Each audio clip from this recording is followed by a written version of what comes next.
Hey, buddy. What What's you up, working guys? on, Rafi? We're working on changing a servo on armor. They're known to go bad. Quite a bit of them go bad often.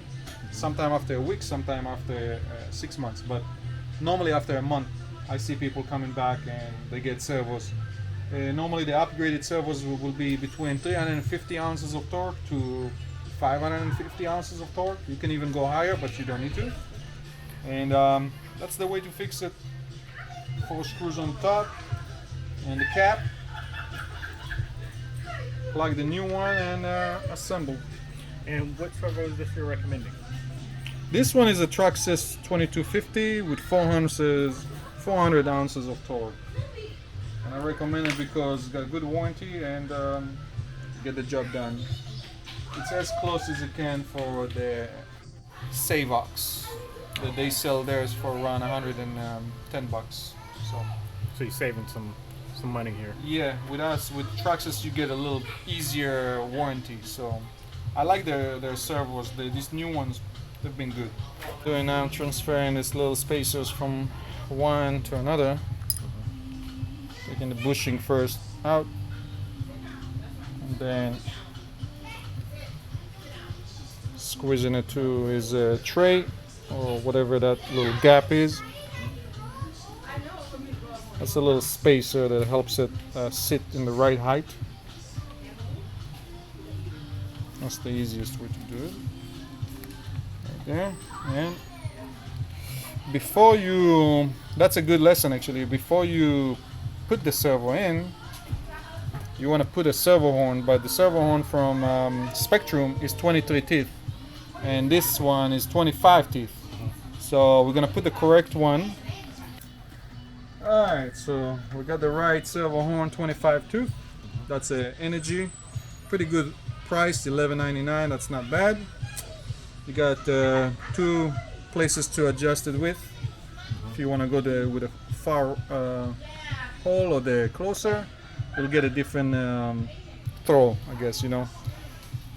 I will go with the far ending. So before we put this piece on, this is what we need to do. We need to have batteries in this radio and turn it on and turn the car on. So let's do that, put some batteries, and we'll get back with you guys. Was it 12? Yeah. Alright, batteries are on. Plug in our battery. Turn on the radio. First thing first, before you even plug in the servo wire, make sure that the servo adjustment is centered, pointing up. That's how it should be on the radio, on the Spectrum radio. Take your wire and plug it into the receiver.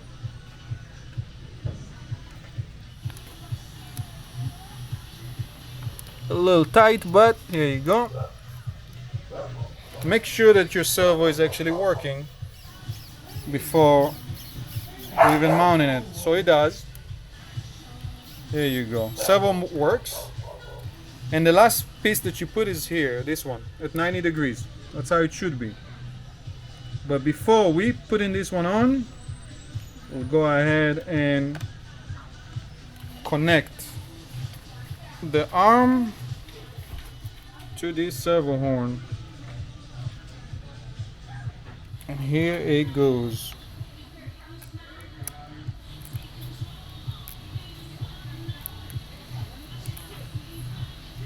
They are coming with a nut, which you could use, but you don't have to at this case, because this screw is actually screwing into the servo horn, which you don't have to use the nut on the top.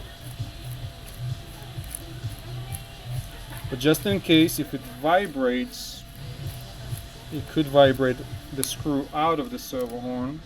So we'll be on the safe side and add the nut to the top of it. Go ahead and do that.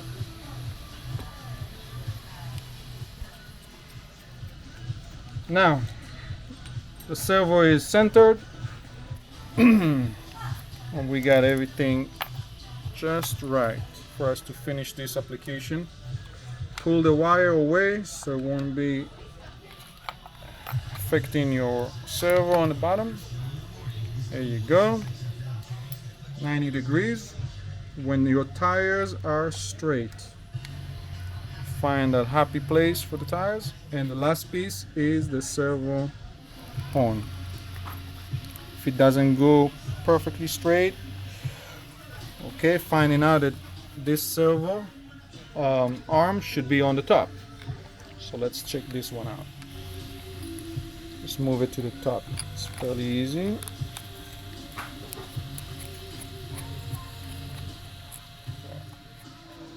That happens sometime.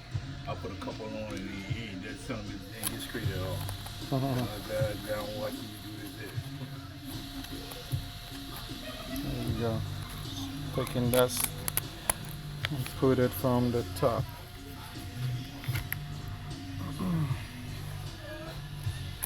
Sorry, I'll move my arm so you can see better. There you go.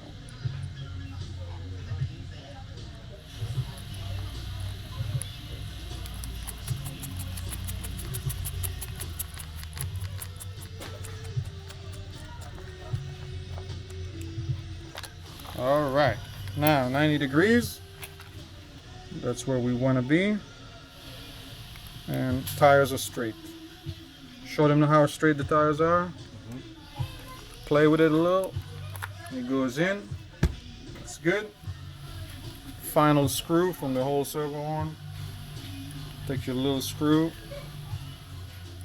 Put it on top.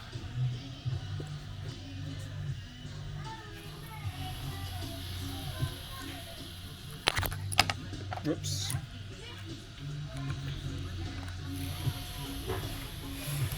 Now, this servo have two little screws on the sides that you can tighten. Alright, so we got the 1.5. We found it, thank God. How you can get to the 1.5, which is in a weird area, the way to do it is to turn the servo to the angle until you find that 1.5 screw and get it tight as you can. Careful about stripping the screw, and that's it. Now, final 4 screws go back on top of the servo to mount it in place. Normally that's a job that takes 20 minutes. For a customer of mine, if they can do this around 35 to 40 minutes, that's fair. You need to know how to be very sensitive. Yeah, can't squeeze it too much because you're gonna strip the plastic, and you're gonna need to replace a bigger part later on. Last thing and very important thing to do is to put the wire the right way so it won't get pinched, because then you lose in your connection with your new servo, and we don't want to do that. So give it a little figure 8 until you shorten the wire and everything is away from getting pinched. And final piece right here.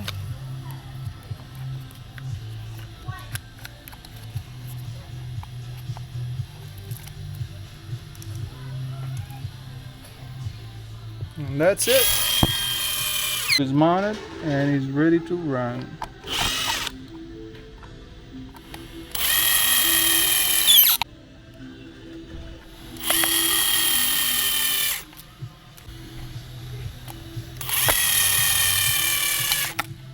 Now, final thing, test.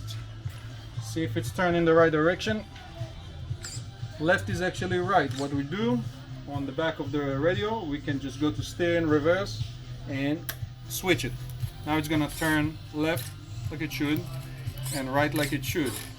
You can see from this angle, for some reason the car hesitates, it doesn't go back to center. That's another point that let's figure that out. What's happening with these cars, they get very dirty from all the dust and debris that gets into the ball joints right here on the hubs. So let's find out what's going on.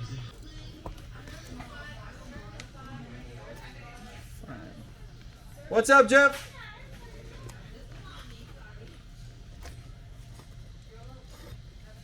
All right.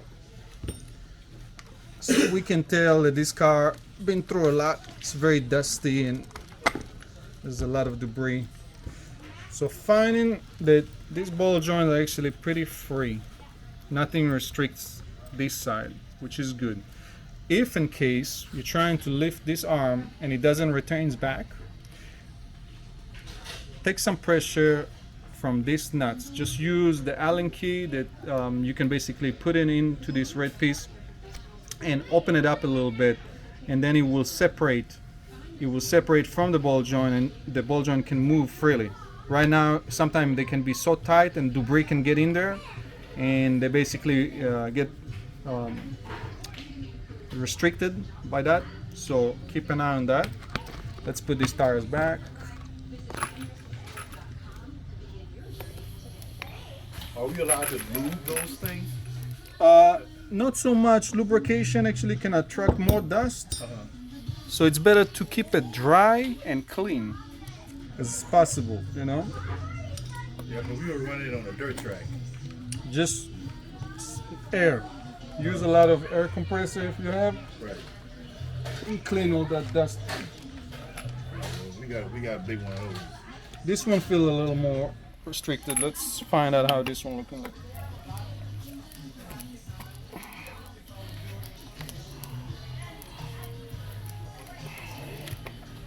Just by opening this nut is tough.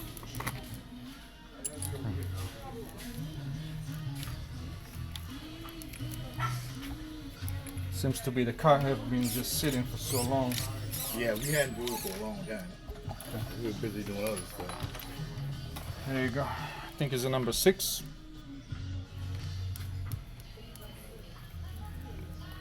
Open a little bit.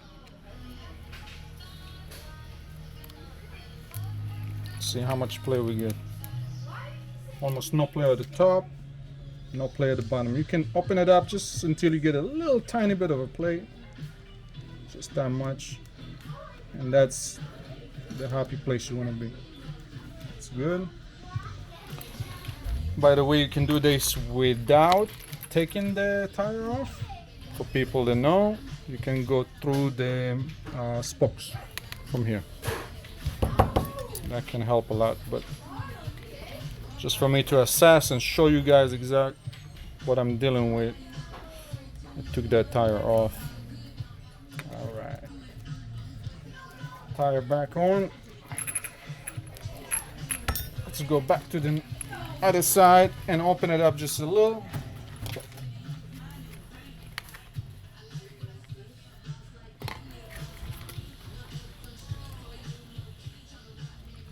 That's good.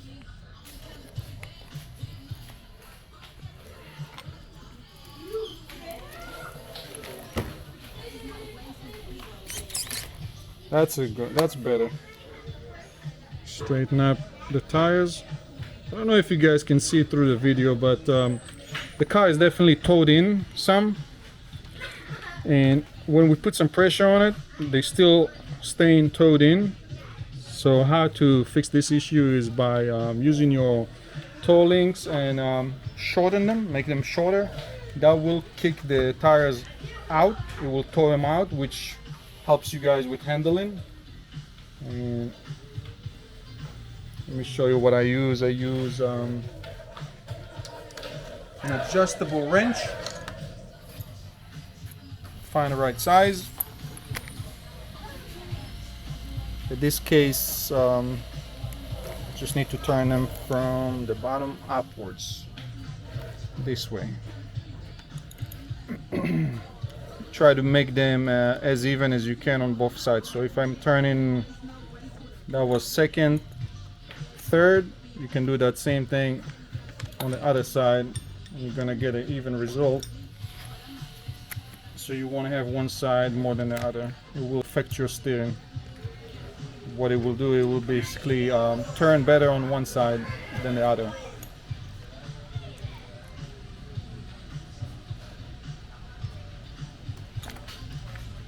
There you go. That was about 5 of them. Make sure I go to the right direction. Normally it's on the same side. You're going towards the same direction on both sides.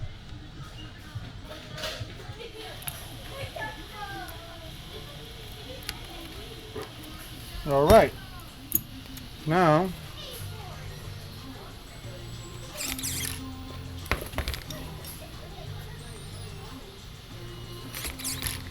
there you go. Now the car looks better. Throw it out and it will handle way better this way. And that's it for this one. Going to the next project. Let's see what else we have today.